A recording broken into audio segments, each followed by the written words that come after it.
Good afternoon. You are the ECC Chinatown, number 13 Gerrard Street in the middle of Chinatown in London, Soho. And today we are welcoming Dwink for a free Martini lunch campaign that Dwink is running. And we're going to start with gin martini, with just precising and explaining the way we do it here and with what gin we do it here, as we do it in a different way. You can't actually have a free martini lunch here, but you can come for a free martini dinner, which is pretty much the same. My name is Xavier. I'm the Hendrix Global Brand Ambassador, and I'm also a part owner in this venture with Romain, Pierre Charles, Olivier and Guillaume, which are the owner of the Experimental Cocktail Club group in Paris. You are in the upstairs bars, and we're gonna do a gin martini with a gin which you can't really find anymore in the shop, which is called a Lichfield gin. Lichfield gin was commissioned and made for the Queen's cousin, Lord Lichfield, who used to be a famous photographer, also a bit of a playboy. And William Grandson did this gin about in the late 70s, mid 80s. And in fact, we used our gin palace, which is the same gin palace in which we make another gin, which is a Hendrix gin.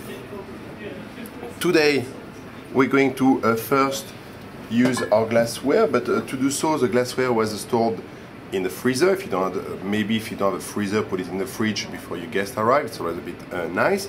But what we're gonna do, I'm just gonna add some ice, big ice cubes.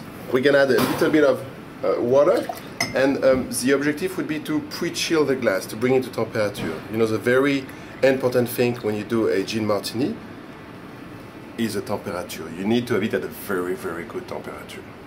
What we're gonna do, we're gonna use a mixing glass. We're gonna use a cocktail spoon. We're going to first pack the mixing glass with ice. We're then going to use a vermouth. We're going to make this martini very, very dry.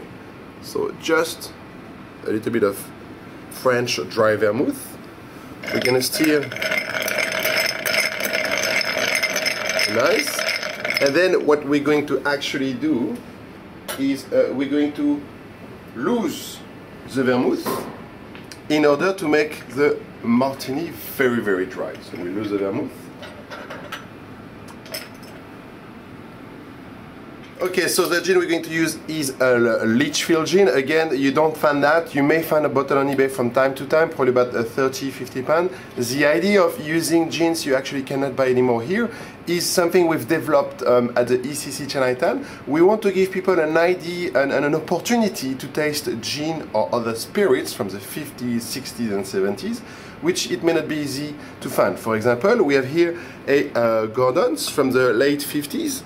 And the idea is to have, it's on the menu. If someone would like to taste a gin martini the way it used to taste in the 50s or in the 60s, they're more welcome, for sure. We also have hydrometers behind the bar, because first thing we need to do when we open the gin is to taste that the quality is good and the alcohol level is still there, because throughout the years you may lose a little bit of liquid and the alcohol will evaporate first. Probably about 6 centiliters, 60 milliliters. We're gonna do quite a short one. The ratio, if you want to do it very, very dry, would be, as you've seen, rinsed ice very gently. And yes, you're more than welcome, and so should you use a measure, and a bartender do. But let's say I do it like if I was going to do it maybe the way I do it at home, just a big measure of gin, let's say 6 to 7, maybe 8 centiliters, depending how strong you want your martini dinner to be.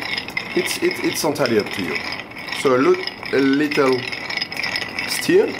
While I'm stirring and when I'm gonna get it to chill, I'm just gonna take you through very briefly the olives we're going to use. Today, because the Experimental Cocktail Club Chinatown is a very French venture in London, we're gonna use olive Petit Luc. The olive Petit Luc come from the south of France. They're just a little bit different, a little bit more tasty, and it's one of these brands, you know what you're using, the quality is always the best, and it's a little bit of a, you know, like not that spicy, but a little bit of an interesting taste rather than if you buy just simple olive or bath in a brine. So, let's, as you see, you lose a little bit there. We're going to then use a cocktail strainer. We have a pre-chilled glass ready to go. Just gonna pour nicely our Litchfield Gin Martini. Nice big measure.